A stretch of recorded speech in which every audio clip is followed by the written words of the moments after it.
live on the Fightlete Report. We welcome her to the show, Bellator MMA Women's Featherweight Champion, former UFC Women's Featherweight Champion, former Strikeforcer Women's Featherweight Champion, of course, former Invicta SC Women's Featherweight Champion. So how are you doing? And tell us, what are you doing to keep busy during this time?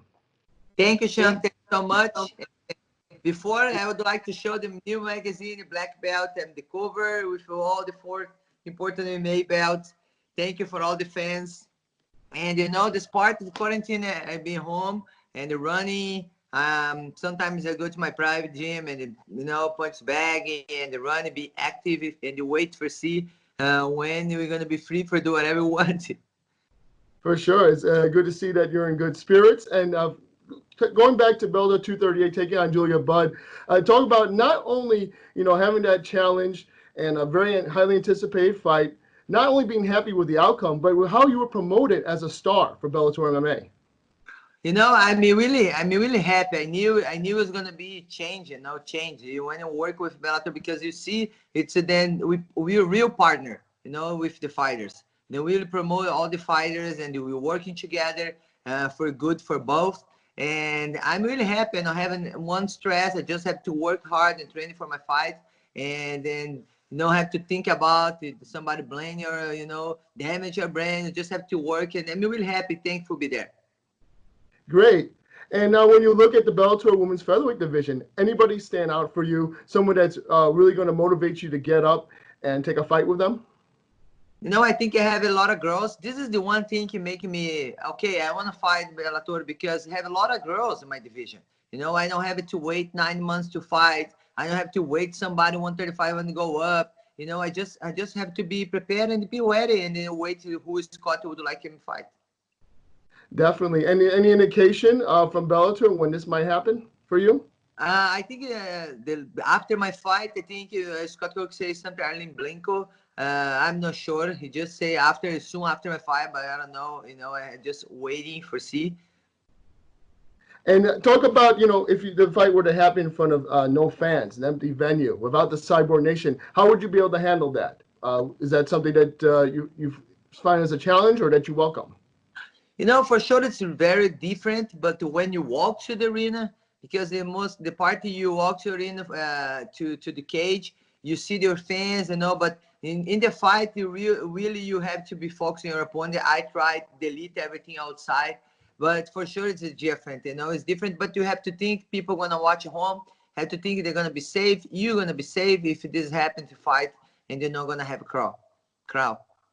Definitely. And talk about professional wrestling. I know that's been a recent passion of yours. I know you were also at StarCast 3 event in Las Vegas last year. You got to make an appearance. And I know Gabby Castrovinci, and you and her have also done some training. So talk about that being a potential career move for you in the future. It's nice to meet some girls doing pro wrestling because you learn more. I teach some stuff I know, and she teach something for me. It's very cool. And, I like always challenge myself, and you open for the opportunity. If I have the opportunity to do pro wrestling, I respect all the sports, and I think it's going to be great, and great for my fans too. My fans like to follow me where I'm going, and it'd be nice. The same way I would like to do one boxing fight, same way it's going to be nice to do one match at the... Definitely. I'm excied for that if that happens. We'd love to see you throw down in the ring. And I know you've got a lot of power. You got a lot of stuff you'd like to demonstrate. Your athleticism being number one, of course. Did you find... Yeah, you see the train, it's really tough, and you watch it, then you train hard, and you have to be ready and prepared good. Yeah, for sure. Anything that you were surprised doing some training, like anything that you pulled off or you had a move that was shown to you that you didn't think you could do and you mastered it? I know it's something you to mix a little bit. I think if you fight MMA and do pro wrestling, you can learn a lot with them. But it's look like a lot of movement is different, some difference. But it's a mixed martial arts. It's a mix of everything. Definitely. We'd be excited to see you in the ring if that were to happen. And talk about some other stuff you're doing in the pandemic. I know you're doing the quarantine boot camp. So how exciting is that to still connect with your fans? And I know they're really important to you, and you're contributing to the health and wellness of them. You know, every day we try to do some work. I do every day some workout, and then we talk about, you know, I think a nice thing we can be connected to your fans. This moment, everybody home, make them happy. And let's do one day, you know, before I was doing every day, now I do one time per week. It's every Thursday with them. And to show some love for them. I know I have a lot of people stressed now, and just say we support them, you know, then always support me in every time in my career. And we did one mask too, Cyber Nation mask. And Oh, nice. next sale is gonna be Monday because this is the last one, and the people can get it, your mask, and then nice because we raise money too for help kids one project kids in Brazil. And nice, you know, support out Cyber Nation. Just we think about you, like you guys think about me. And yes, we're doing workout every Thursday and live. Definitely, I'll have to check it out.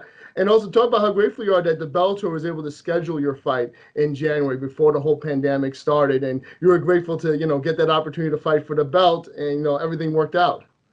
No, I feel every day I wake up and say, man, thank God I was fight before everything happened. You know, I'm really happy, you know, and they have the opportunity to fight in the same place. I lost my belt. I got my belt back at the forum. And it's an amazing night, amazing opportunities. And I'm just excited for the next one. Definitely, we're looking forward to having you back in the Bellator cage. And my next question is talk about your coach, Jason Parillo. Have you been able to connect with him, working on some training, or are you doing everything solo right now? No, I really, me and Perillo, we don't train for the last fight. I was doing my camp in South Africa. We All still, right. but you know, everything's in quarantine. I'm not going anywhere training. You know, I just train in my private gym and myself for now. But I'm doing I think there's going to be second camp I did in South Africa, and I have a team over there, and they're doing back and forth. And yeah, do mixed martial arts. Oh, excellent. And you'll be traveling there before your next fight. For sure. Yeah, probably. Let's think about I don't know what's gonna happen, and then Sure. just see when it's gonna be next fight, what's gonna happen, the pandemic. But yes, I'm in camp over there, and it's really nice, and I improve and learn a lot. I think it's great for me. It's the two last fights. Definitely. Well, Cyborg, I appreciate you being on the Fightlete Report today. Best of luck in the future. And if there's anyone you'd like to thank, go ahead.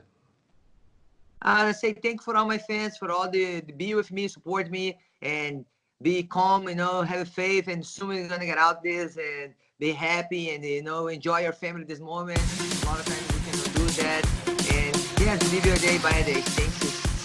I appreciate it, Cyborg, and again, it's been an honor to have you on the show, and you're welcome back anytime.